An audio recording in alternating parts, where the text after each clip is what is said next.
Hi, can you see me? I can. Oh, How are yay! you? Good. How are you I doing? am doing wonderfully. Yeah. Sweet. Well, hello there, doggy. Yeah, Lemmy might be joining us. That's fine. That's good. Oh, How was your food delivery? it was really good. The third weekend of every month, a small group of us make a bunch of food, probably to feed like around 50 to 60 people and drop it off at the women's shelter. Oh, nice. Yeah, Oh, that's awesome. You it know, was I really you have such a giving, kind heart. You work with animals, you take care of them, you work in the rescue, you doing this with the the food pantry, the for the women's shelter. Um, you just have such a kind, giving heart. I'm just so grateful I got to meet you. Oh, I appreciate that. That's really kind of you to say, Mark.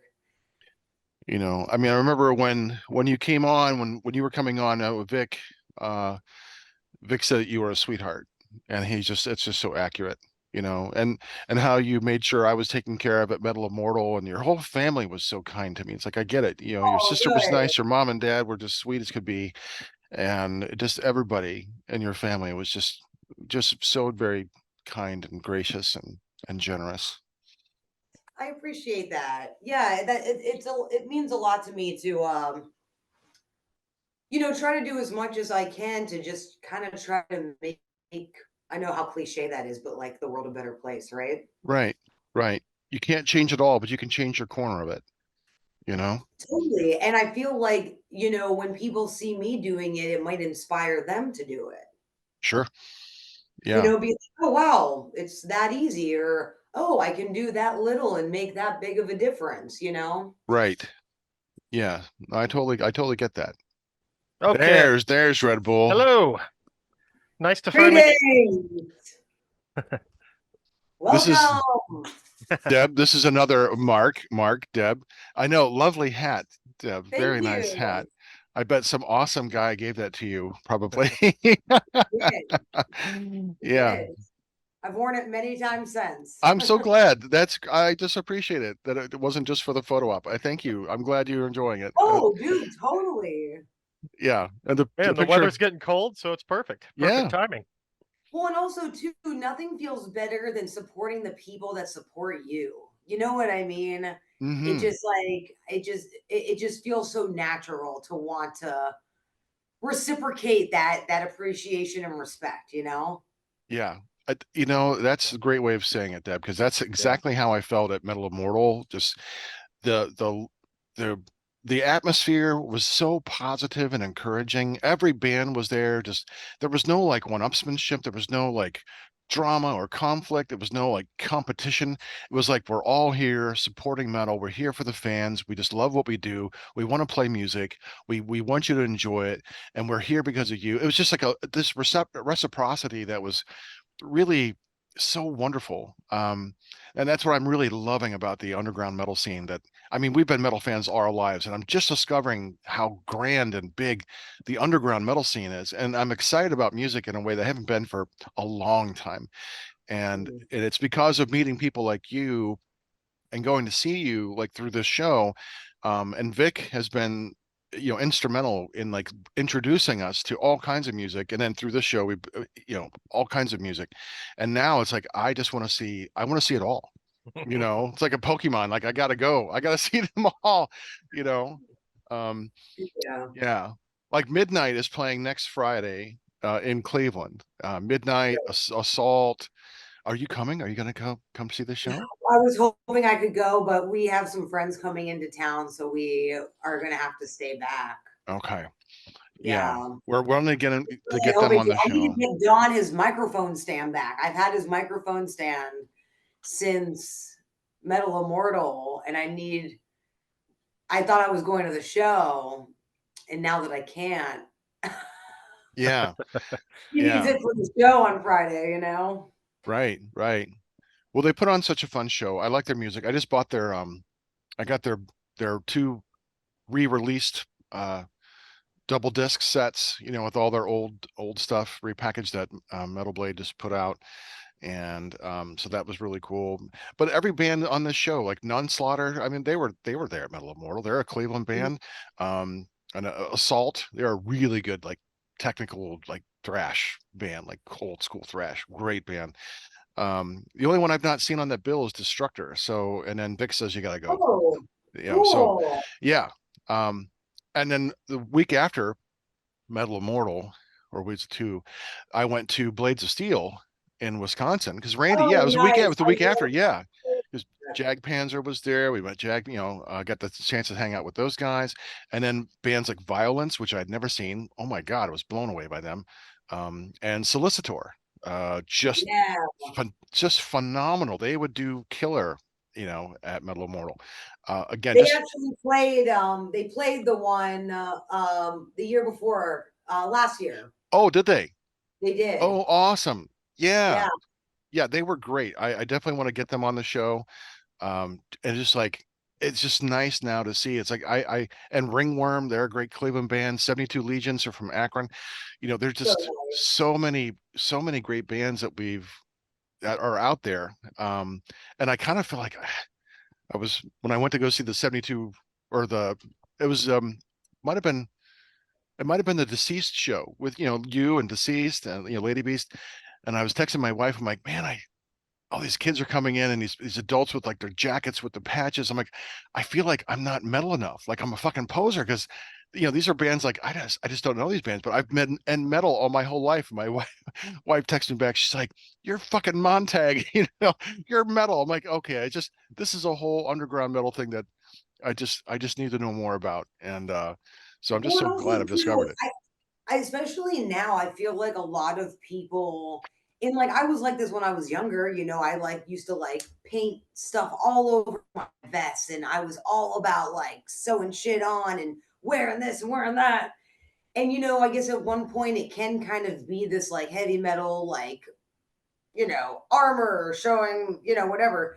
But to be honest, like the older that I get, the more I'm like, I don't give a fuck about any of that shit. You know Yeah, what I mean? Like, I think it's like it's so unposer to just be at the show and enjoying the music. yeah, Like that makes you authentic. yeah, Just being there and being a fan, it already like poser is nowhere in there just because yeah. you're not wearing the patches or this or that. And I feel like some people try to make you feel like you aren't that because you're not wearing Mm, the uniform. yeah, I'm like, let's Yeah. break free of that. yeah, And when you're younger, you're trying to kind of fit in, and it's a big part of your identity, and it's like you're really Right. all wrapped up in that world, and as you get older, you're like, it's not as it's still important. That's a big part of your life, but it's not so much a part of your identity. Like you're comfortable being the fullness of who you are, and not just that metal part. hmm Exactly. You don't feel like you have to show anyone what you're into. right, Exactly. You are right. comfortable in yourself to just Hmm. exist. Yeah, You yeah, Yeah, that's know? the confidence that comes with getting older, and it's a right. lack of confidence when you're Yeah, young, you you know. you you have you just come to a point where you wish you had more middle fingers, Right. Yeah, you just don't give a shit. Right, Exactly. Yeah, exactly. yeah. Very No, much, I yeah. I get it. I get it. So, all right, we're gonna do our thing, and then we're gonna get rolling. Hey guys, this is Jeff from Volcana, and you are listening to Heavy Metal Horror.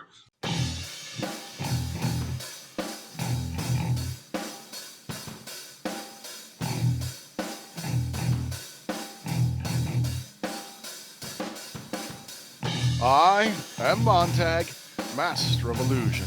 What goes up must come down, but not always. And this is Dreadbull. And we're missing Chop Top. And you are watching and But listening. we've upgraded. But we've upgraded with Dev Levine. You're watching and listening to Heavy Metal Horror. Oh, yes, kiddies, that's right. Your eyes aren't deceiving you. That's right. Chop Top didn't get a whole lot better. No, we've got Deb Levine from Lady Beast. We've It's completely a lie. we've Yes. unuglied Chop Top's whole section That's of the right. screen. My God, what an upgrade. That's right. People are gonna be like, keep her on the show. I'm like, she's welcome to come anytime. Um, Deb, thank you for joining us again on Heavy Metal Horror. It is wonderful to see you. It is a pleasure to be back, and I'm excited to talk some spooky. Yeah, yeah. Now, for those of you in Slugfest. the know, Deb is the singer extraordinaire for a band called Lady Beasts. They're a great traditional heavy metal band. I have a Lady Beast sticker right in here, right next to Sonia, um, and puts on a festival every year in Pittsburgh called Metal Immortal. And you also have a new venture with Dying Victims Productions. Would you like to tell us a little bit about what's going on there with Lady Beast? It was very exciting because we were at a point where we'd already started writing our new album, and we're kind of wondering what direction we were going to go, whether we were going to go back to the way we started, putting stuff out ourselves, or if we were going to go searching for a label. And then we had the opportunity to play Headbangers Open Air in Germany, and Dying Victims was there. Florian contacted us afterwards, and we got to talking and decided that we wanted to work together and put out a couple albums and see what happens. That is cool. That's got to be exciting when you have a label that wants to like support you and do stuff with you. That's got to be exciting. It's very exciting, and it's also exciting to feel like you're working with someone who is trying to also build community with the people they work with and the people that they affect, that they organize things for. We come from the underground, so that's where we like to kind of stay, and that's kind of our mentality. Hmm. Yeah. Well, that's it. We were talking a little bit earlier, a little before the show, about that sense of community and giving, and that's what I found so refreshing and wonderful about the underground metal community is that everyone's just so kind of nonchalant. Everyone's just there. They're just happy to be there. The fans are it's about playing the music, pure and simple. And I have not seen any kind of like, I'm sure there are as soon as you get into the underbelly of it all, but I've not seen any kind of like stuff that dealt with like egos or clashes or problems or people screaming at each other like, no, why are we playing fifth on the bill? We should be this. I'm like, it's all like, we're here, we're going to play great music, we're going to have fun, and that's what it was about. And it seems so pure, and unaffected, and that's what I just really gravitate toward this. Is that That's your great. experience as I well? love. Like the bands you play with and your circles, is that kind of what you're finding in the underground metal community? Is that, I mean, when a band like Hyrax comes and plays Metal Immortal, that's a pretty big deal, but he's just it's just like there's none of that like we're something special, you just didn't have any of that rock star kind of bullshit. Mhm. And I think again that comes from Caton being such a prominent member of the underground. Um, we kind of try to stick with bands that are, you know what I mean, of that subculture, because they know how hard it is to tour. They know how hard it is to organize shows. They know how important music is to the fans. So it's not always about the money. It's not always about, yeah, like the slot. It's about being there and supporting the greater cause, which is bringing live music to the masses. Hmm. Yeah, and it was a great venue for it, a great one-day festival, Mhm. a easy drive. I mean, it's like 2.5 hours from where we live, which is northern Yeah, Ohio, west of Cleveland. So it's a not a hard drive. And the venue was awesome, and going back and forth, it just every band was great, and I thought the crowd was fantastic. They were totally into it and supporting every band. They were willing to mhm. go check out every band who played and to give them a good listen and to support them. And Yeah, there's no greater feeling. And like you even said yourself, like there were more people there because you opened the show. There were more people there than there were the year before and the year before that. And it right. was such you felt that outpouring of support from the fans. And it's good. That closeness between fan and the band. I think that's really important on both sides. of the stage. I think to know that you get that support, that's exciting both ways. For sure. Oh, all right, kiddies. Well, tonight we're doing something spooky. That's right. We're returning to our horror slugfest. Yes, this is our second one. Our first horror slugfest, Deb, we did The Howling versus An American Werewolf in London. So we had Ooh. two titans of lycanthropy, or lycanthropy. And tonight this was suggested by Dreadbull, that son of a bitch. This one's a tough one. We have two amazing horror sci-fi films in Alien versus The Thing, as in John Carpenter's remake. The 1982. 1982, yeah, 79 and 1982. So, yeah, well, this is going to be a match. This is going to be down to the wire. I think both these films are amazing. So, how about we'll start with Dreadbull. We're going to look at story and plot. Let's start with you, Montag. You've never Okay. started one of these slugfests. Yeah, you never get to start. So okay, that sounds good. Yeah, go ahead. Well, I think both movies here are derivative. We have It, Alien is a derivative of a movie called It, The Terror from Beyond Space, and actually 20th Century Fox was sued and lost, or the movie company sued them because there were a lot of elements in It, The Terror from Beyond Space that show up in Alien. Whereas they go to a planet, they pick up a creature, it hides out on their ship, and it also uses the air ducts to crawl around and things like that. So there are quite a few similarities. So if you've never seen It, The Terror from Beyond Space, it's a classic 50s sci-fi. And then The Thing from Another World is the first movie, but The Thing is a remake of The Thing from Another World, based on Campbell's short story Who Goes There, which is a great story. Now, so they're both kind of derivative. I do wonder if Alien kind of invented this idea of the corrupt corporation trope, which we've seen ad nauseum since. But we have this kind of beginning in this idea where the company sent them to this planet, and they knew ahead of time that there's this horrible alien and to bring it on board. So I have seen that in dozens and dozens of movies since. But I'm wondering, maybe this movie started that. Both movies have heroes that are thrust into roles really without wanting it, whether it's McCready or Ripley. They're just kind of there doing their thing. And they have both movies involve aliens that change their appearance or morph into something else when they have interaction with other species. So this one was a tough one because I think both of the stories are really intriguing. But for me, I'm going to lean as far as the story. I think because it's of the scope and breadth of the story, which is a little more expansive, my vote goes for Alien. Because I think the story is a little broader in context and there's a little more going on. You've already messed up. Oh, I can't believe it. Right off the bat. All right. So, Deb, would you like to go next? And Dreadbull, do you want to bring us up from behind? Okay. Sure. Why? All right, Deb, you're next. Okay. So I was talking to someone the other day, and I actually didn't know this, and you guys probably do, but body horror, is that the genre where things happen to people's bodies in movies? Yeah, like David Cronenberg does a lot with that. Yeah. Someone was telling me, because I was telling them about this podcast, and they're like, oh, yeah, that's like a whole movement of like horror, is like things that happen to people's bodies. Yeah. I was like, oh, weird. I didn't even really think about it, but yeah.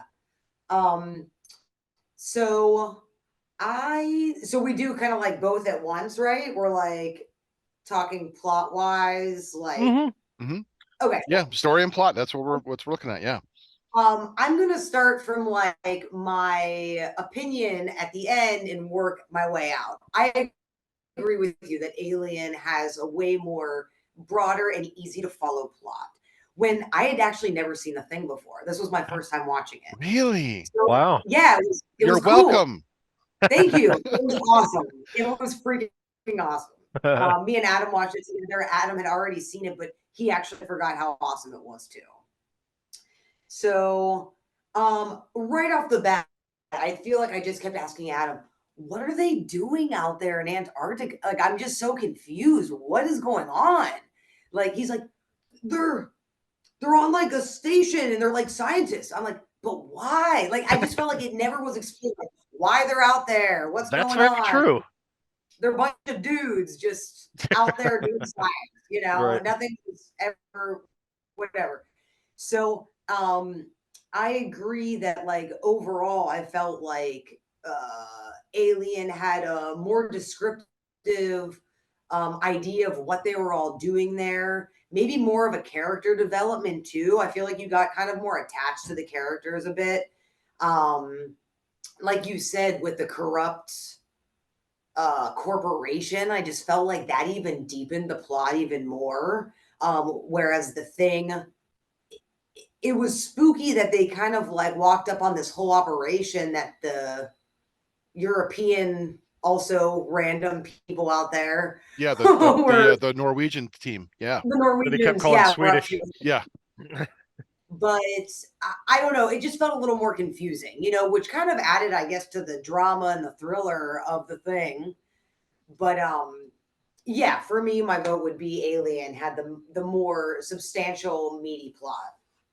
All right. All right, Excellent. excellent. I guess my vote means nothing now. It's, As it the should. round one Right. Now is you've already... learned your place, Dreadbull. It's about Yeah, time. it's what happens when you bring up the rear, I guess. That's it. So yeah, story and plot. Like you had mentioned some of the similarities between the two, and the reason I suggested these two movies together were those similarities, and especially the isolation. You've got this alien that kind of takes on disguise. Well, hid inside the guy in the case of Alien, then they didn't realize it. But the isolation of having to deal with this monster and there's no way out. It's just you and your friends or your coworkers, and you either deal with it or you're dead, and there's no way out of this problem. So as far as plot, like story wise, when you break down Alien, I think it's a pretty straightforward, pretty simple plot. There is the twist with the guy working for the corporation, which was really cool. Ash Really is a cool. goddamn robot. Yeah. He was a robot. Yeah, it's Yeah, so wild.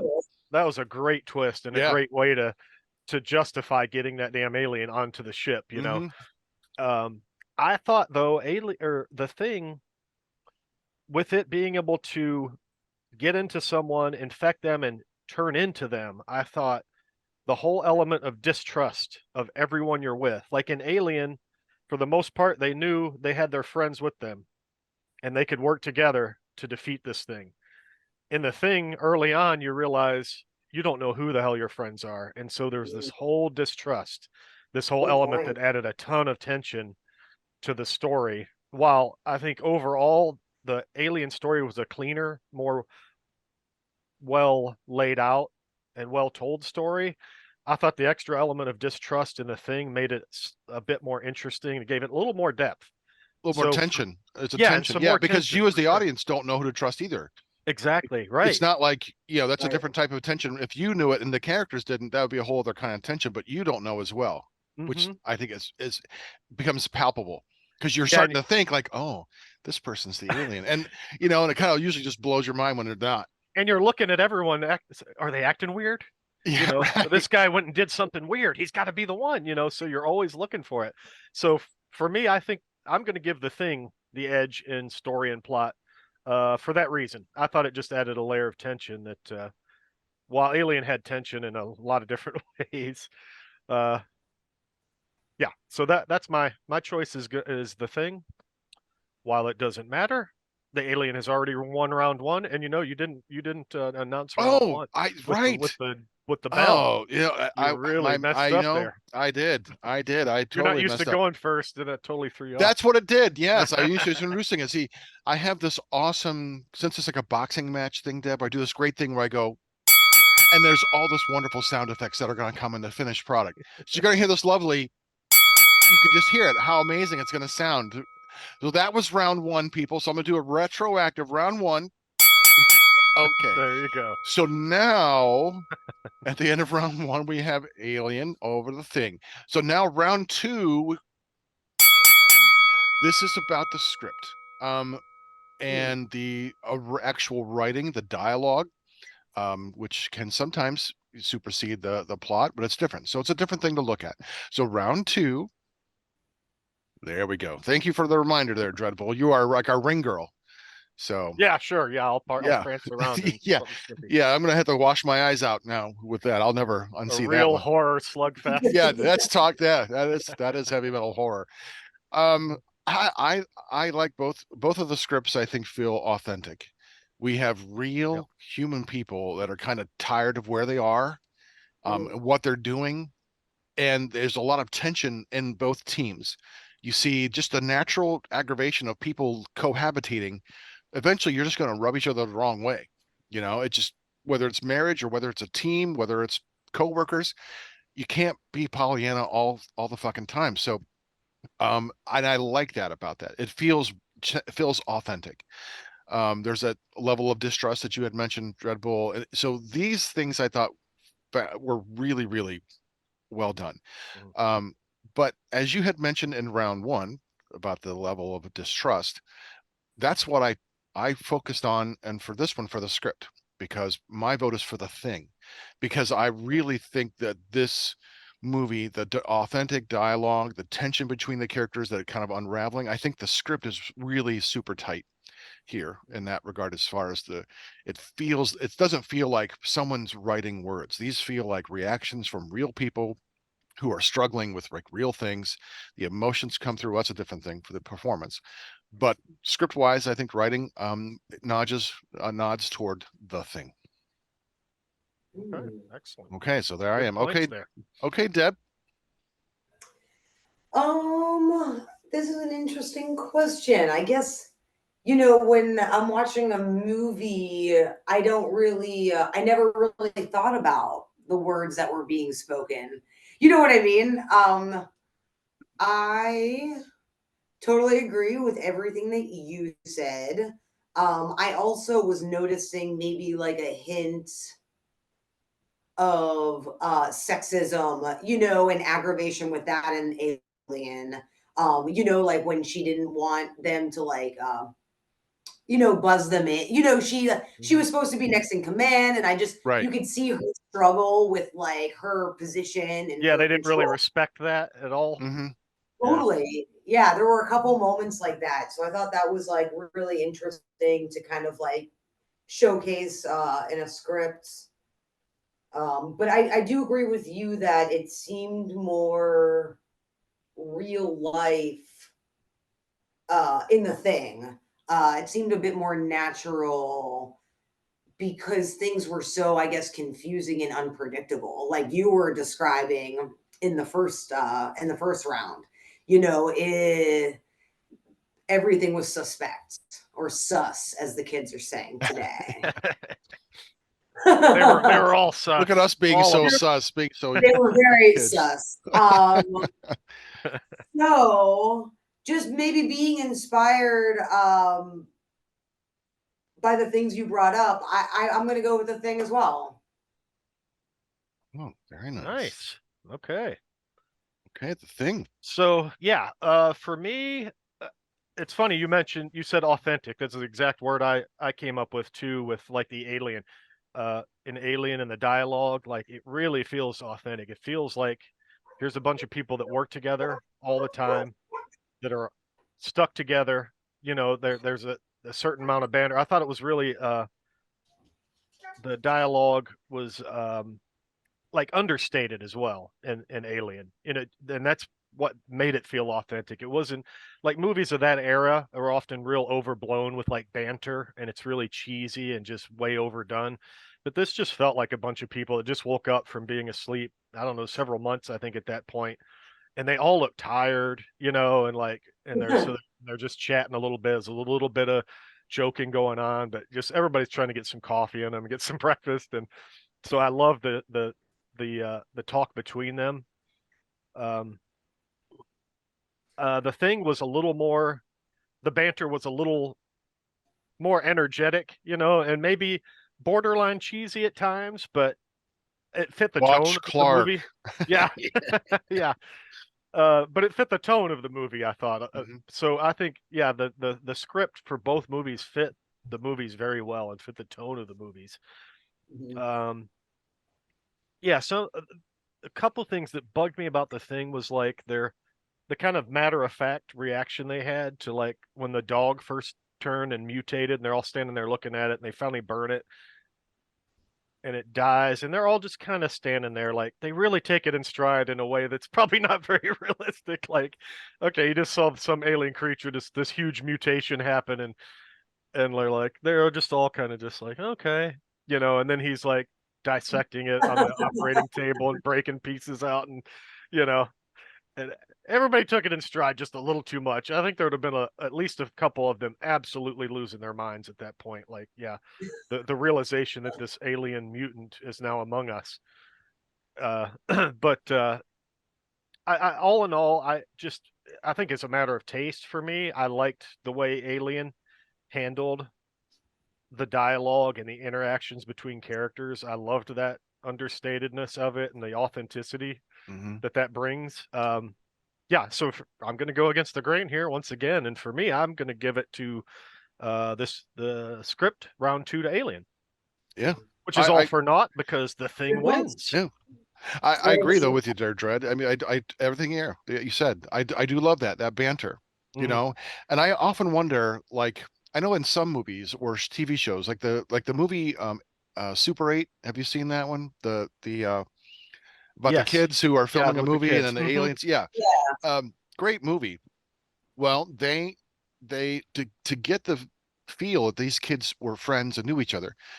Months before the shooting began, they got these kids together and just started having them hang out with one another and doing stuff and Oh, getting nice. pizza and going out and like playing and doing stuff, that that relationship could be authentic. And Mhm. that's what it certainly feels like. I mean, Yeah, and I wonder, and sometimes when are these people just such good actors, or did they spend time beforehand? As a director, I would want to know, like, if they don't know one another, like Yaphet Kotto is amazing in everything he's yes, done. yeah, um but like you have such a disparate group of actors, did they spend time? I would, it almost feels like they have known each other for 10 years. yeah. Whether it's Yeah. acting or whether it's natural, it feels really It natural. feels real, right? Like these people, it feels like they've worked at a hard mining job together, and are stuck together for months on end, at a time, and yeah, 100% authentic feeling. Yeah, yeah. All right. Well, 2 rounds down. Round 3 is going to be look and feel. This is just basically how the movie looks, how it gives you the visceral feel. Could The be like atmosphere of the it. atmosphere of it, the Mhm. sets, the set design, all those kinds of things that kind of give the as the mise en scène of the movie. So, round 3. Well, I think both of these movies have sets that look real. They look lived in. The Nostromo is dirty. Mhm. It's full of working machinery that's drips. It's full of things that look like you could fix or that would easily break. Mhm. It's not the only like real clean room is where when Ripley goes into and when the captain's in the computer room and all these kind of white dazzling Montag. lights.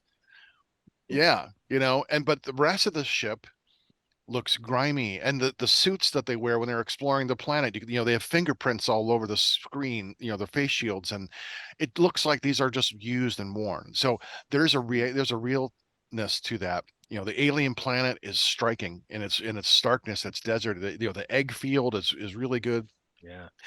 but the Antarctic lab is messy and it's rough looking and it looks like it's been slapped together in places and it's not always finished. It looks like we got plywood and we got 2x4s Mhm. and we got some conduits running our electrical wire and that's it. Here's why that's why it's 30 degrees in here because it's cold. And the the thing definitely makes you feel cold. It makes you feel isolated, from the cabins that they all live in, the little tiny huts that are physically spread around, you know. So both movies are very effective in what they do. But I think as a total package, there's more of the look and design, the feel. I think shows cases in Alien more than the thing because there's just uh, more to it. Mhm. Um, so more places to see, I guess. Mhm. So my round goes to Alien. Ready. Okay, Deb. Um, I agree that both uh, environments seem very realistic. I think that one of the reasons why the spaceship looks so dingy is because those motherfuckers are smoking all over it. It was one of the first things I thought when I woke up. The first thing that guy did was like light up a cig, Uh-huh. and they're drinking like coffee around all of the equipment. It was giving me anxiety. I was like, as an adult, as a house cleaner, I was like, this is so messy. This just seems so wrong. um, but I also don't think that each environment could have been any different, though, right? In Alien, you couldn't take your eyes off of anything. I mean, even the air vents were cool to look at. Hmm. Um, Everything in there, especially like you said, the main place where they contacted Mother, um, all those bright blinking white lights, it was just so fun to look at. When they get into the alien spaceship and everything just looked wet and super mechanical. I just thought that was so cool. Yeah. So in a way, I think that Alien was much more stimulating, visually. I think that there was something cool, like you said, about the realism, the isolation, the coldness, the darkness of the thing. Um, but if I was going to like, if I need to pick one, it's definitely going to be Alien because overall there's just way more going on and way more visual stimulation. Very nice. Yeah, man, for me, like, so Alien being over 40 years old, you can sit and Mm, watch that movie and it looks like it could have been made last year. Like the for set, sure. the interior of that ship is so good. And yeah, it looks worn, it looks lived in, it looks like a work ship. Um, I, and then I mentioned it before. I love how everyone looks just tired.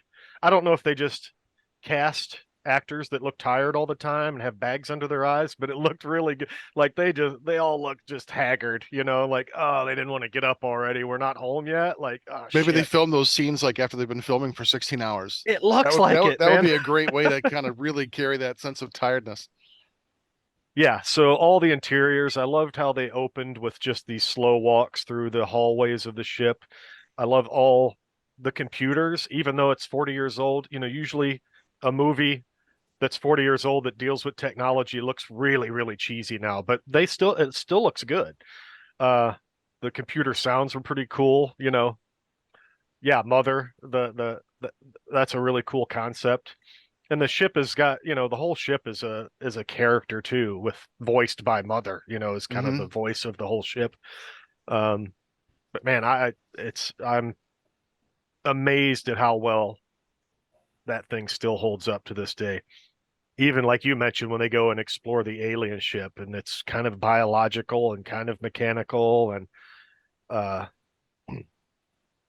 and the sets, and believe it or not, so out of curiosity, after watching these two movies, I looked up the budget for both. Alien had an $11 million budget. The Thing had a $15 million budget. Wow. Well, three I, years difference couldn't make that much difference as far as terms of Not that much. no, not in special effects. Wow. I was blown away. I figured Alien had like 3 times the budget that The Thing had. But yeah, I was shocked after seeing all those scenes and like the scene of them going out to the ship and looking at it compared to the scene from The Thing when they went to the ship and looked at it. It's night and day. There's no comparison to the visuals of those scenes. Uh, so yeah, the Thing. Also, yeah, love the harsh environment, the isolation. Um, when when it when you could tell it was on location, there were times when you could tell it was in a studio and has the spray on ice or in the snow and stuff. And I thought that was a little immersion breaking. Yeah. I think the scenes when they at the very end when they were down underneath and the things like coming through the floor and stuff. Like all those scenes look like they were done in a studio. So I thought it broke the immersion a little bit. That when it was pretty blatant. Yeah, and this one was too. There's like no Hollywood glamour. They did a good job with the Thing also making people look real and tired. And they've been working in there in this super harsh environment. So both movies did an excellent job of making everything look authentic. But I'm with both of you guys. I think the Alien just the absolute preponderance of great sets, and every room in the interior of that ship is awesome looking, even when they're in like the more industrial, like where the engines might be and the chains are hanging down and there's water dripping and like, Even though it makes no sense, I couldn't cool. figure out what it was that was going No, on. I couldn't I saw either. that too. Yeah, I'm like, I this was is a like, giant where's that room. Like, water coming from? like, what the hell is this big empty room Yeah, here maybe doing? it's like a cooling. I'm just thinking maybe like a cooling, like Yeah, because it cooling was for the dripping. engines It or very well something. could be, right. But it Yeah. didn't matter because it looked like it fit. It belonged. Right. Yeah. Yeah. Chains dripping, of course. hmm So yeah, I agree with you guys. I think Alien just because the Thing, like the sets there could easily be done. You could do that on a pretty low budget. It's just buildings on Earth. There's nothing super special. They did as well as they could with them, I think. But yeah, I mean, the alien ship is so damn cool. All right. That was a So clean sweep for Alien. So after 3 rounds, Dreadbull, what yeah, is our tally Alien so is far? up 2-1. Ooh, we've got Alien a has good story slugfest. and look and feel, and the Thing won for script. All right. Or wait a minute, did I get that wrong? Hold on. The Thing, yes, the Thing Yeah. won for script. You guys both had it. All right. Well, great. So round 4 is performances. We're going to look at performances, the acting from the people, the actors in the movie. So round 4. I think both movies have fine performances by the entire cast. You we've gotten associated with Wilford Brimsley with the whole diabetes thing, but his he's got some great memorable lines, and there's some legitimate emotion that comes out in both scenes, like where they test the blood in the Thing, and like finally you got the captain there and they're all thinking, oh, the captain's one of them, and like they burn his blood and like nothing happens, and he starts screaming, would you get me on time for this Yeah. fucking couch?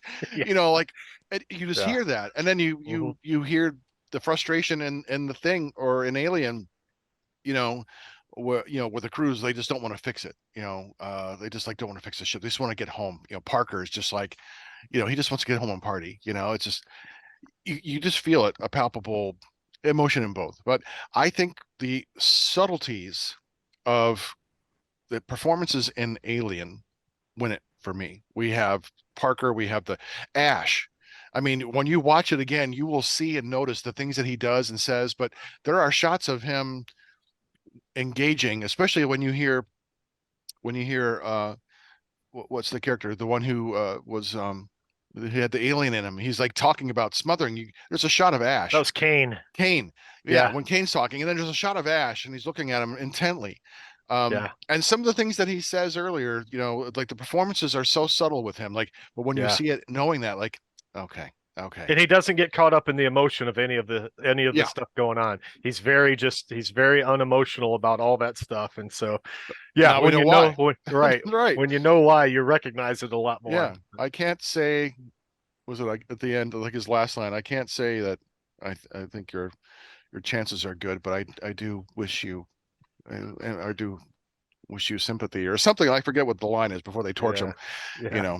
but yeah, so that's mine. Alien.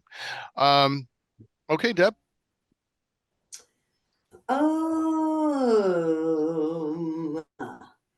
Agreed. I really enjoyed both casts. I think that, you kind of got attached to certain characters in both of the films for different reasons.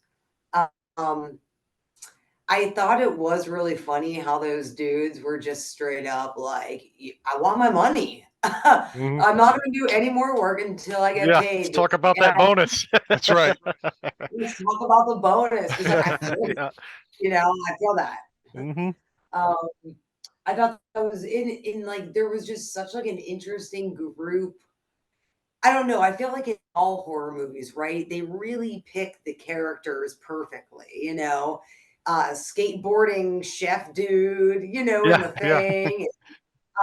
Really strict captain guy, and then Kurt Russell, who I didn't even know was in the movie.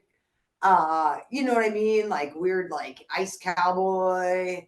Um, and then like kind of sensitive dog guy, because like those were his like dogs, and the Yeah. dog part was also like a little too much for me. I really Yeah, don't it's like it's things. pretty traumatic, Oh man, Yeah, that's I rough. don't like when things happen, like especially with like domesticated animals. But I'm like, Yeah. I was like, I just knew it. I was like, someone's gonna happen with those wolves, dude. Like, but and I don't know if it's just because I think like Ripley's really cool, and I just like want to relate to her on some like badass chick shit.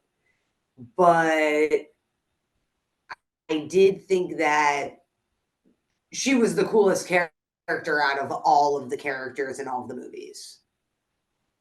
So I guess I'm gonna go with Alien. All right. Excellent. Cool. Yeah. I agree that like I think every performance in both movies was great. There were some awesome, memorable characters. Again, in Alien, it's the understatedness of the performances. They're subtle. The acting is subtle and realistic and really authentic. Yeah, I had also mentioned Ash in my notes. Like, and when he starts to switch to just like killer robot mode, when he really starts to wig out, like he did that so good. He rolls up that damn magazine, tries to choke her with it and stuff. Like, um, Yeah. I loved Lambert. I loved her performance. Like, she was the perfect person to relate to if you're freaking out watching that. Like, why isn't anyone freaking out? The thing needed that character that would just totally lose it. She was so good at that. Like, she was really good at just crying and like being, really just freaking out, like as most people probably would. But you can't have everybody do it. So, and she did it really well. uh um and I think it was the most realistic reaction of anybody. Yeah, John Hurt as Kane, his performance, I thought, especially after the face hugger, they got it off of him, and they finally go, "Hey, come, you got to see this." And he's sitting at the table like, "Okay, I want something to eat before we go back into sleep here." And he looked like he had just woken up from a freaking coma or something. Again, he looked tired and like, but he looked happy, like, "Oh, it's over." And you're really bought into the fact that, okay, yeah, he survived it, cool. But then we're not that far into the movie, so something's got to happen. But what happened next? We'll get into that later. Was shocking. Um, yeah, the thing, pretty. I mean, very similar. A little more like over the top performances, but again, that matches the tone, of that movie, so it matches the movie well. I thought Wilford Brimley was kind of a standout. I really loved his performance. Mm-hmm. Yeah, I love you mentioned the guys when they're strapped to the bench and all hell breaks loose, and Mm-hmm. you're like, "Get Yeah. me the hell off of here!" Yeah. They were just losing it. Like, yeah, yeah, yeah. All in all, I thought this was a really hard decision. All the performances were well done.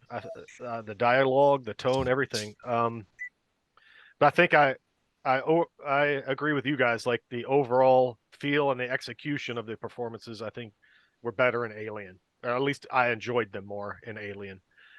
Um, so yeah, I agree. We're gonna give Alien another clean sweep here in round four. Wow. Alien is kicking some ass here. Whew. Starting All to right. assert its dominance. Yeah. I have a feeling it's gonna become a little closer as we go.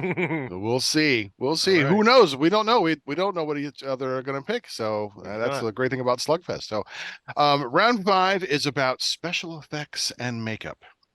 Here's round 5. Um, Alien, the suit design. Is it Geiger or Giger? I don't know. It is so amazing. It's that weird biomechanical organic industrial combination, you know, and it's skeletal, but that weird, huge bulbous head and the elongated tail and the tongue with the teeth. It's just like it's a Freudian nightmare, in a lot of ways. Yeah, that's almost because the scene toward the end of Alien where I think Ripley's like getting dressed, the tongue like comes out really slowly. It's like, is this like a tongue phallus? What is? Come on now. Um, but Rob Bottin and Stan Winston, their practical effects in the thing are just phenomenal. I mean, from the horrific first time we see it, where the dog is just when everything bursts out of the dog and all the tendrils and stuff come up, and then from the gruesome, autopsy to my favorite, where the guy's getting, you're gonna put the chargers on his chest, and his chest Defibrillator. opens up and like bites the guy's arms off, and then the head just kind of slides down Yeah, that was at the table, sprouts legs, and starts crawling away like a spider. And then his reaction is like, "You gotta be fucking kidding!" I'm like, yeah. So, Yeah. the thing is just full of special effects. And when I saw this, first time I saw it, I was a teenager and I wanted to be a special effects makeup artist. So this was like a wet dream, seeing all these like, oh my God, I got to learn how they do all this stuff with the latex and I knew they used a lot of in the internal guts, they use like creamed corn and things like that, which is so awesome. When you look at it now, you can say, oh, that might be where some of the creamed corn is. But yeah, the thing, I mean, it's just, the thing is amazing. Yeah, they did all that goopy stuff really well. Yeah. Yeah. All right, Deb. I agree. I think that the thing has the best special effects. And when you had mentioned that they had a bigger budget, part of it made me think that probably the special effects was a major cost. Mm-hmm. Also too, just I think having it being outside probably makes things more expensive in general. That's just something I thought about because like Alien all takes place like basically inside, you know what I mean, like on a set where I could see if like all those helicopters and all the cameras and all the unpredictable weathers, but that's unrelated. Um, yeah, the special effects in the thing were really wild. I had no idea. I was not expecting that in a good way. And I actually texted my friend who's super into horror makeup and does special effects and was like, have you ever seen The Thing? Because like these special effects are off the hook. Yeah. And she was like, it's one of my favorite movies. And I was like, oh, okay. I should have known. But yeah, like you said, seeing the dog. I'm going to admit my eyes got very heavy at one point, not because the movie was boring, but because I'm old now and I fall asleep when I watch movies now. Join the My eyes club, must- Deb. Welcome to Heavy Metal Horror. Yeah. This hurts. On our next installment of What Hurts. Yeah, we're all old. So Seriously. So all I heard was Adam go, holy shit, Dad, did you see that? And my eyes just opened back up. And that was, I think, the part that you were talking about. He's like, did you see the spider? And I was like, that no, was I great. didn't. And like my eyes closed for a second. But then I was up from that moment on again. So it was just a split second. But yeah, I thought, and also like special effects wise, I thought it was really weird when the robot was like breaking down that like all this white stuff was just spraying everywhere. And then like there was Yeah. all this white stuff all over the face. And I was just kind of like, that was the weirdest choice. Like out of all of the colors of liquid that could have been spewing out of the robot, like white liquid, it was just weird. Not a big deal, but just weird. yeah, it's like the farthest away from blood you can get. It's like innocuous. It Or like almost looks like milk, you know? I thought it was like maybe like even like oil, like maybe like a black sticky or like green ooze, you know what I mean? But like, Sure. yeah, it looked like it was like yeah, like milk. I was like, or like glue. I was like, what? But yeah, long story short, I thought that the obviously like the alien was the coolest looking in the movie Alien, but what the alien did to its victims in The Thing was way more brutal and epic. Yeah. So Thing wins for me. Okay. All right. Nice. Yeah. I mean, there's so many iconic scenes in both of these movies. I mean, you know, Alien, like, what's not top notch in that movie? Like every aspect of the movie, the special effects, and you know, visually, it's pretty legendary. Even 40 years, over Yeah, the 40 years chest later. burster scene still looks good. Yeah, yeah. The alien design, you mentioned that long head. It's so different. It's so unique, but it's iconic. Um, Even the face hugger, that thing was so cool looking, you know, and it's so disturbing to It looked think you could have real. this thing. Like Yeah, it when they really touched it, did. it like started to wind itself When around his throat when it even started to more. So tighten on his it was throat. like reacting like a real organic thing. Like, yeah. Oh man, yeah. And they're like, you know, trying to cut it right by Mhm. a knuckle. Just yeah, everything about that. I mentioned the Nostromo itself is its own character. The alien ship they explored was awesome looking. The giant alien being in the chair, this Yeah. giant Yeah. that's kind of growing out of the chair, Wow. that obviously had a chest burster come out of it, and then, but they don't explain anything further. Just leave it at that, and let you, you know, wonder what that's all about. Um, but man, yeah. Of course, the chest burster scene is one of the most iconic scenes of in any any horror movie ever. And it was so unexpected. Um, From what I boy, hear, that the cast didn't know what was going to go on in that scene. They knew something was going to happen. So wow. the screams that you hear, the first couple screams, those that was like the initial real reaction to the squib going off on his chest and that blood popping up. Because Yeah, they were not expecting that. So that's what I heard. Now it could be complete fabrication, but I'd like to believe that's the case. yeah. Lambert certainly looked shocked. Yeah. She got the most blood in her face. Yeah. Yeah. Then the thing, like every scene, I like there was a good contrast between Alien and the Thing, where most of the gore in Alien was implied, other than the chest burster that was graphic. But most of the kills by the alien were mostly implied. You would get Yeah. like the one time there was a quick shot of With its like Parker. teeth, yeah, of its teeth going out, and you see some flesh there. Yeah. But most of it, like when Lambert died and the Right. other guy she was with, I forgot his name, and it's mostly just screams, these horrific screams and stuff. That go After, quickly yeah, silent. The but echo the just thing is like so freaking graphic and in your face, and it's so gory, and it's so like creative. This mutant is so creative. You have no idea what the hell it's going to do, what form it's going to take. Um, so yeah, I like that they approach the violence and the gore very different. So man, this was a really hard one because they were different approaches to the gore and this and the effects. I think a couple things that hurt the Thing for me was right in the beginning when they show that super cheesy flying saucer like flying toward Earth, like in the opening credits. That looked so bad, and it didn't even need to be in the movie at all. You didn't need to show us flying saucer going to flying to Earth anyway. because you're going to discover the saucer Right. 20 minutes in the movie. And that was the other. Well, what's weird about that is that I actually didn't know The Thing was an alien movie.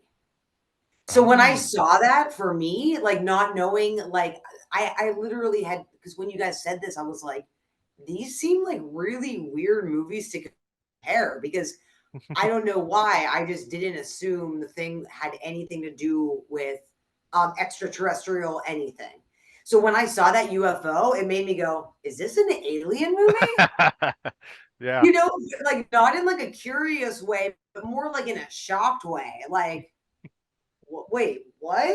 You know, and then like I was like, oh, it's all making sense. So I guess it did look cheesy as hell. It really did. But from an someone coming in like totally blind to like anything about this movie, it did give me that little bit of Okay. I think this is about aliens. Okay. Oh, interesting. Yeah, I hadn't thought of it from that perspective. Yeah, That's cool. and if you had never seen The Thing from They Another could have made World, you one would have better. no concept either. You wouldn't have known. And maybe that's exactly Yeah. why they did it. No, Yeah. I never. Interesting. Yeah. Yeah, But I then had no idea about that.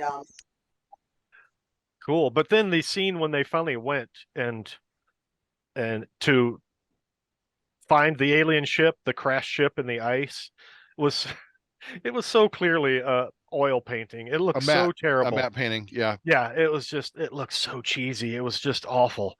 So that kind of took away from the thing in a way, unfortunately. And you mentioned the budget for the effects. I actually looked that up, and they spent 1.5 million was just spent on Rob Bottin's creature effects alone for the movie.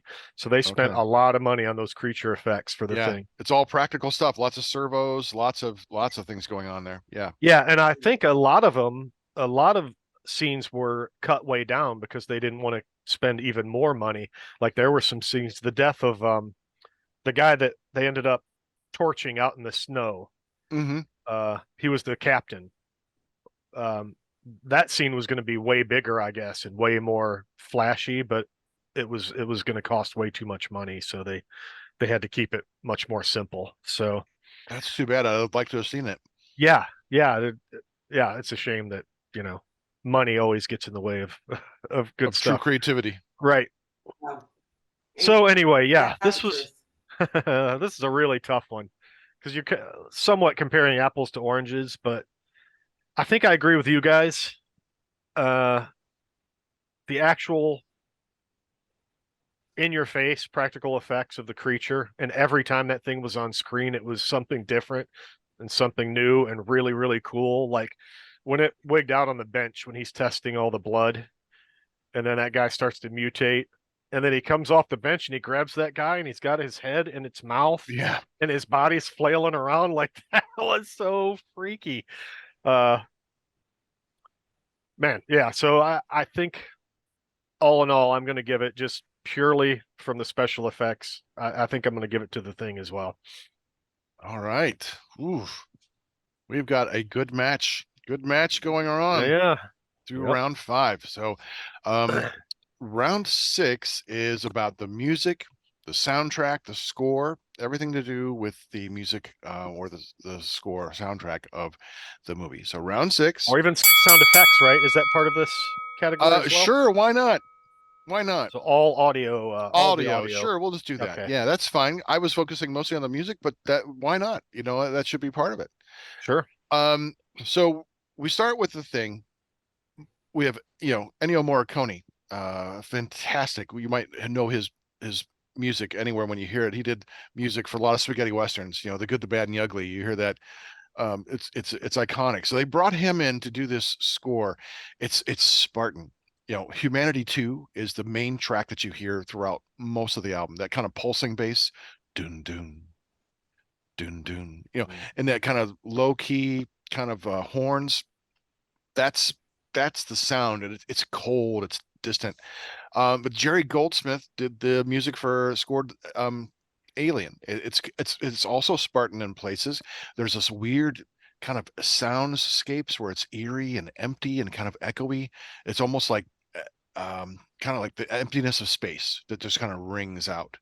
And both soundtracks have really strong scores and emotive. So, but if I'm going to compare the two, when I think of the thing, I think of that Humanity 2. I think of that Morricone's great soundtrack, but mostly that one song because it's heard a lot throughout the movie.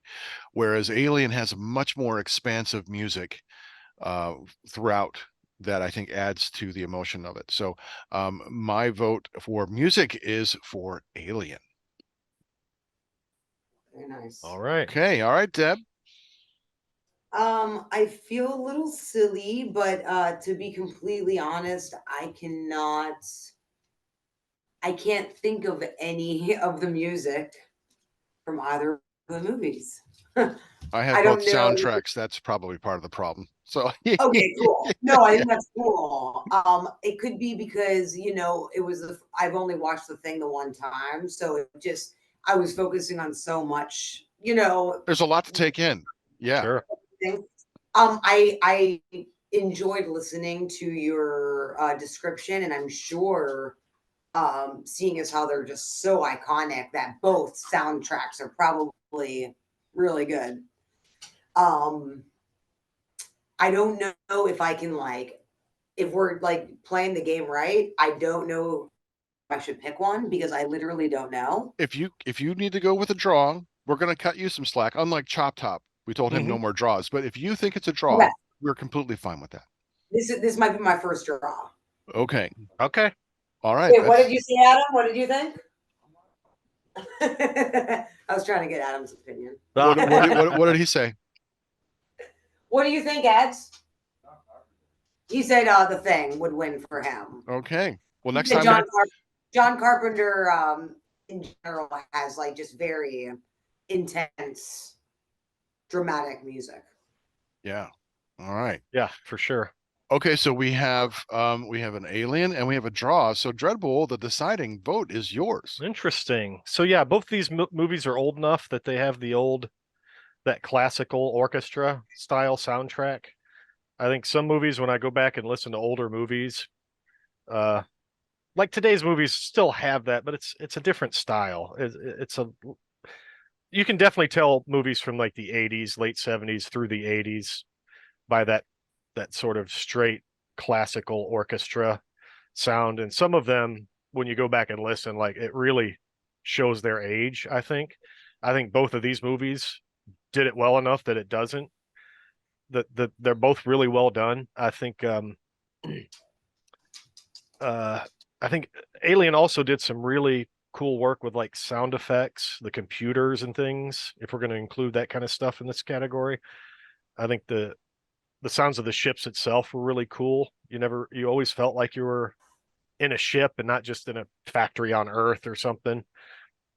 You always kind of felt the hum of the ship and the sounds of it, the clanks and stuff like that. The sound, even just their communication via radio going back and forth was cool. Yeah, and I mentioned before, like the screams, like Lambert and Parker when they were killed.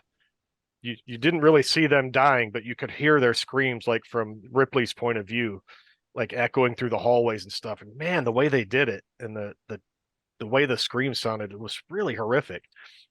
And yeah, you're right. The soundtrack was really good. It really added some good atmosphere. It's not something that I'm with you, Deb. I don't notice it a whole lot. I kind of have to make a conscious effort to pay attention to the soundtrack because they're all often very subtle and just kind of adding an emotional, undertone to a movie. But I think the Thing also was really solid.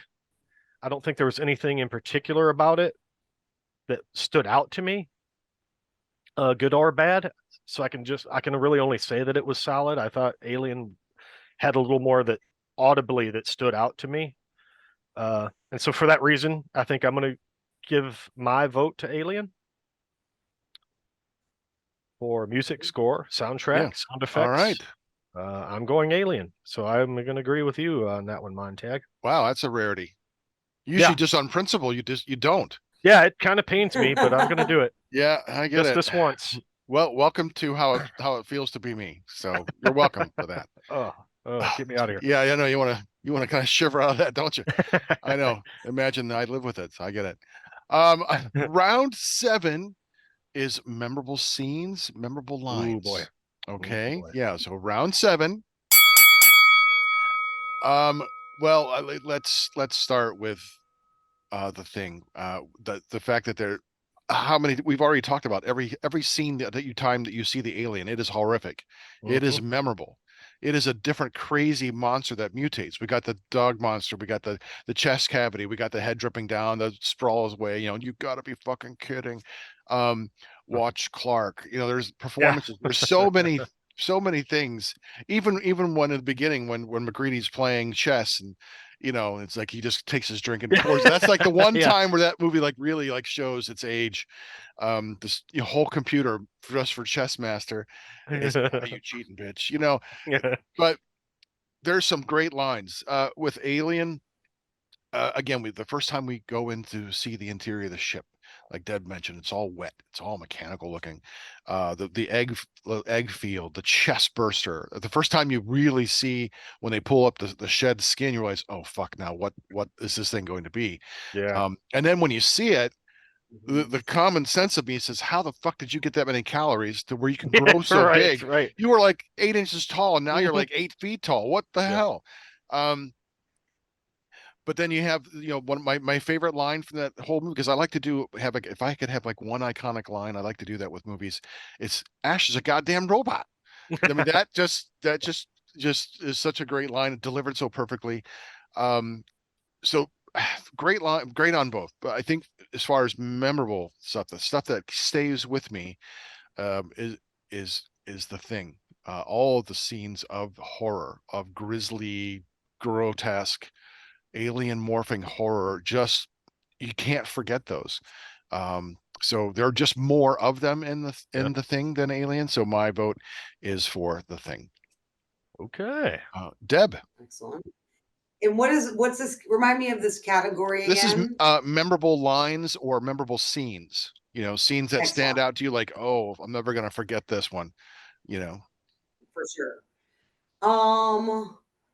Let's see. Yeah, I guess in in the thing, the first memorable moment was, yeah, I guess seeing the weird dog creature for the first time. That really stood out. Also, Kurt Russell was wearing a really weird hat at one point, and a that kind of kind of cowboy stood hat. out to Yeah, me too. Like It kind was of a turned up. cowboy hat That with was weird. Yeah, it was it, like yeah, weird. with I'm the flaps. so I was like, so that was very distracting for me. I'm not going to see you That wear was that very. next year on tour, Deb. You're not going to get one of those for I am next gonna year. try to make one myself. Gonna get her an HMH Yeah, yeah, weirdly weird bent flap cowboy hat. hat. We're gonna call it yeah, heavy metal horror flap hat. We'll all be Flap wearing hat. them. Yeah. When we go on safari. Nice. Yeah, so what else in that movie? Um yeah, I guess like you were saying the horror was just and the gore was way more shocking in that movie. I would say in Alien, it was expected. There was a huge alien, it would kill them. You know what I mean, appropriately. It wasn't too gross, I feel like. Sure. Um what were some memorable moments? Um I guess one of the most memorable moments in Alien for me was when obviously like, it's almost the end of the movie. She like is like kind of just in her underwear, which is like, oh my god, she's in her underwear. Were there butt cracks? Um It doesn't even cover her butt crack. I yeah, mean, Yeah, yeah. it's like, she was why, using you I butt think felt your crack. bad for her. space underwear is so tiny. Yeah. The underwear were definitely not functional. But you could tell she was just ready to kick back. Like she's like, all right, man, all my friends are dead. I got my fucking cat. Like, And that poor let's cat, do she chucked that thing around in that cage.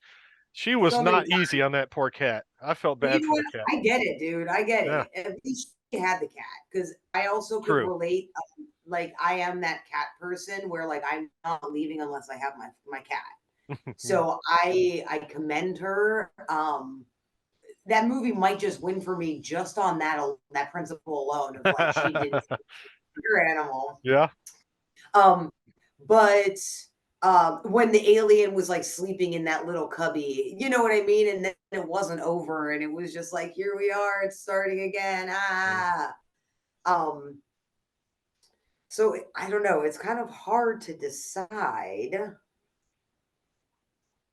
I'm gonna go with Alien though. Okay. All right. More memorable moments for me, even though the gore was way more intense. Sure. I remember more of Alien. Yeah. Like, yeah. Oh yeah. Yeah. Yeah. Nice. This is a tough slugfest. I mean, these are films that I've seen for 40 years and I love.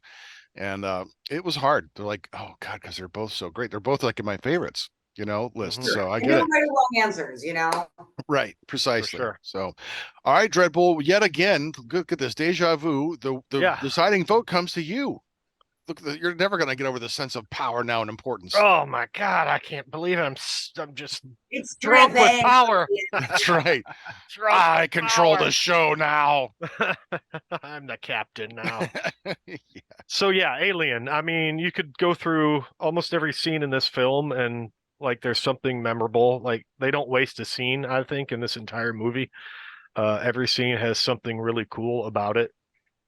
We've mentioned all of them: the alien ship, the eggs, the way the egg opened up, and like the jiggly, slimy stuff inside the egg was so Looked like a cool. chicken breast that had been thawed out. Yeah, You yeah, know, really great with the skin effects. on, yeah, Uh-huh. inside of a cantaloupe. Yeah. Yeah, face hugger, chest Mhm. burster, the alien itself. Yeah, Ash getting his head knocked clean off. I thought that was that was so cool when I first saw it. Like, man, that dude just hauled off and blasted him. Like, and the way it just hung on his back, while he's flailing around and stuff. And I know you thought the white stuff was weird. I thought it was a great choice for color. Like, I think if it would have been like Ooh. some weird alien day glow green or blue, it would have been cheesy. I think, or even oil would have been just what you expect. I think Two on point. white, the white was just like completely unexpected and kind of gross. I don't know. Was it? What It almost feels did it kind of organic. make you think like semen or something almost? Like that made it a little It did grosser, have that look. and everybody's getting Definitely sprayed had with that it. Right. Take the load. Oh, Ash. look. Ah, Right. So I think yeah, as gross as it was and weird, I think it made it more effective. alien That porn. Well, there we go. that That's next heavy metal horror. Good point. so yeah, the thing, I mean, yeah, every single scene with the mutant alien was awesome, was creative.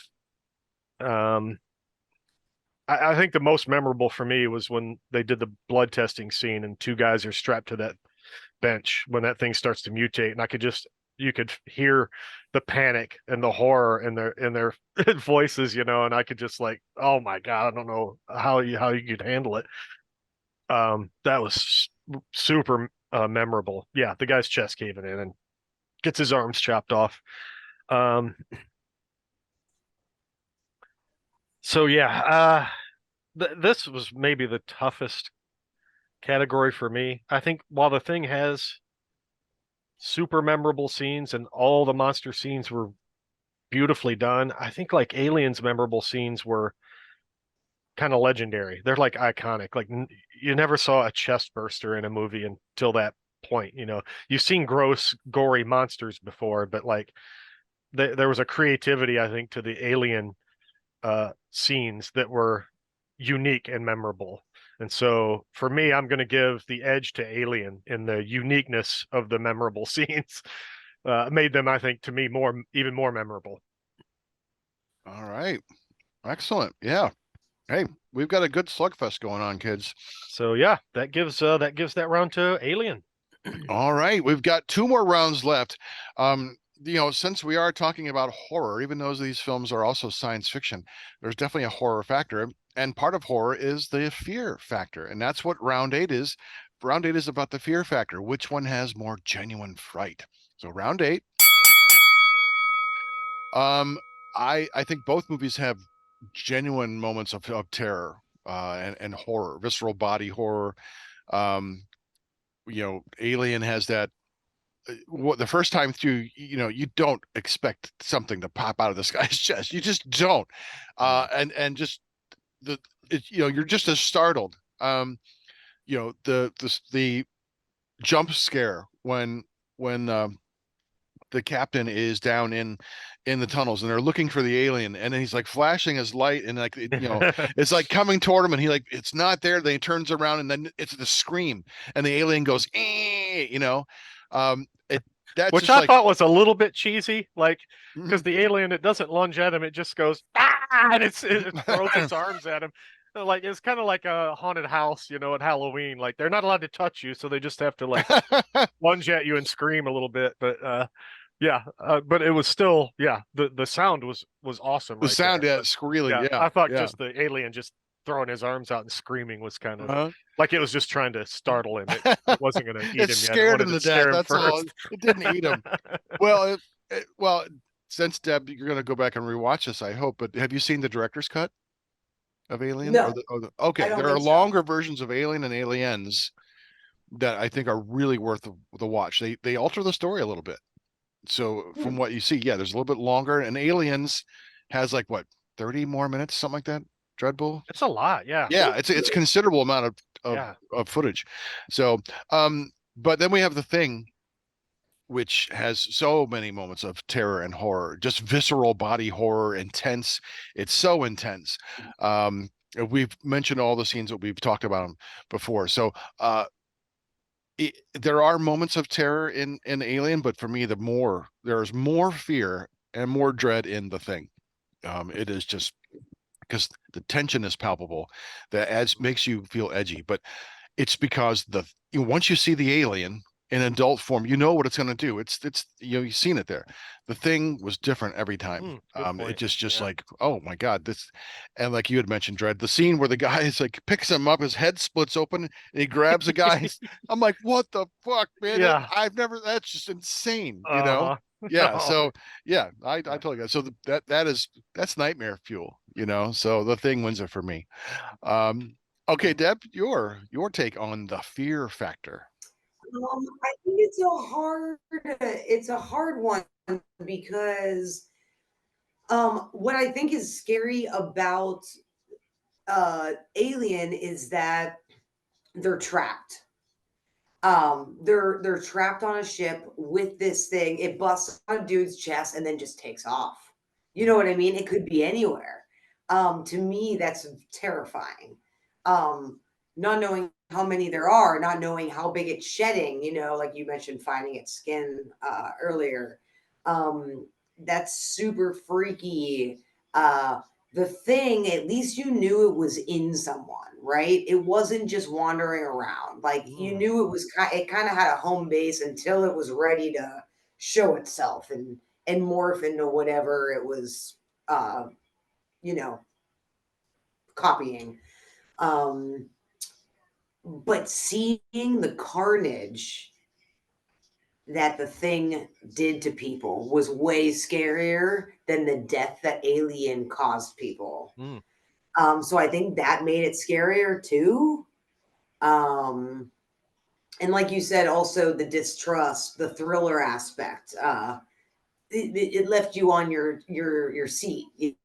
So I guess I'm going to say The Thing was overall scarier, and I would be more freaked out if I were in that situation. Also, due to the temperature, it made things very difficult for them. Overall, it just seemed way shittier to Nice. be there. So I picked The Thing for that. All right, cool. Yeah. Okay. Man, those are all good points. Um yeah, for me, Alien, I think the fear there was more like sustained. Like for me, the alien and this ship was so big and complex and had so many little dark nooks and crannies. Like the alien could be hiding anywhere, and so your imagination is filling in the gaps. That alien could be in that little dark corner or behind that piece of machinery, and so there was always this chance that that damn thing was right next to you and you didn't know it. And so there was like this steady diet of tension and fear that any second that thing could be on you and it's over with. Where And the how do thing, you, and the transmission, right? Yeah, or the thing on it, yeah, yeah, getting it, yeah. yeah, where the thing was like moments of extreme terror, and then you would get a little break in between. Like everybody would regroup and okay, we could breathe for a few minutes, and then so it was like moments of real punctuated terror, and then a little break in there. So for me, I think the sustained tension of Alien was scarier, and it left a little space for your mind to really work on you. And even watching the movie, you're checking all the little dark places where the alien could be hiding, when it's lurking somewhere, and that to me was super scary. So yeah, just for me and the way my psychology works, I thought Alien was a scarier movie overall for me. Yeah. A scarier The watch. things lurking in the corners, like what's behind you, way up in the back of the corner of your room. Yeah, Ah! right. Yeah. It's probably somebody's gonna watch this and go, "Did you see that face behind you?" Yeah, You I'll know? put one in there. I'll do a special effect, real subtle, like in The Yeah. Exorcist. Yeah, Right. I'll put a picture of Chop Top. Oh my God, no. Oh shit. The ghost of Chop. It's lurking. Oh, well, we are at round 9. Now, like you last Dreadbull said that Fear Factor was the more, or was it memorable scenes was most challenging for you? This one was the most challenging for me. Round 9 is rewatchability, and that's the thing. As fans, when you really love something, you watch it more than one time. And I know Dreadbull and I have definitely watched these movies multiple times. And Deb, I know you're going to be a lifelong fan now too. So, round 9. Uh, both are great movies. You know, both are my favorites of the sci-fi slash horror genre. So it was really challenging because at any given time, if this were playing on TV or something like that, I would sit down and watch it. You know, or when it comes to like wanting to put something on, you know, they're both wonderful. I think Alien has a larger scope of story. There are more elements in the story. It's not as claustrophobic in some ways because they get out of the ship. It's the claustrophobia, even the Nostromo itself is way bigger than the Antarctic post. So Sure. so there's a broader scope of story there, of place, and I think more story elements. So for me, and it's more they're both pure science fiction in many ways, but I'm going to nod toward Alien. I think if I had to give the choice between the two, Alien's going to take me on more of a journey, I think, a little bit than the Thing. So Alien for me. Okay. Okay, Deb, Now, since you've just watched um, the Thing for the first time, now yes. you can think, which movie are you going to want to rewatch more? I would definitely rewatch both multiple times. But I do think that I'm going to pick Alien because I feel like the set, the plot, um, there's more stuff that I feel like you're going to see for the first time every time you watch it.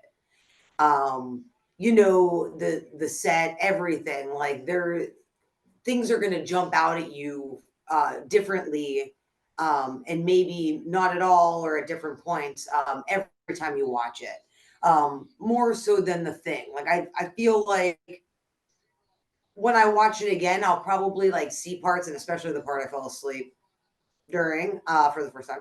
But I don't know, there's just something about Alien to me that seems a little deeper and more visually, appealing, like I talked about earlier. So Alien has my vote. All right. Yeah, I agree. Like Alien has a lot of there's a subtlety and detail enough throughout the movie that you're going to catch little things with subsequent rewatches. I think more often than you would with Alien, which is a little more everything about, or I'm sorry, everything about the Thing is a little more in your face, and Mhm. you don't miss a whole lot with the Thing. Like they throw it right at you. Um, and I think this simple fact that I have watched Alien way more over the years than I've rewatched the Thing, although I love both movies. So just purely by the numbers, I have rewatched Alien a lot more. So for me, that's more rewatchable than the Thing. So I agree with you guys. Alien is more rewatchable. A clean sweep on that one. Oh, Cool. well, Wow. so that's the end of the Slugfest. What's the tally? The final tally, Dreadbull. You're going to be a little surprised here. Alien handily beat the Thing by a final of 6-3.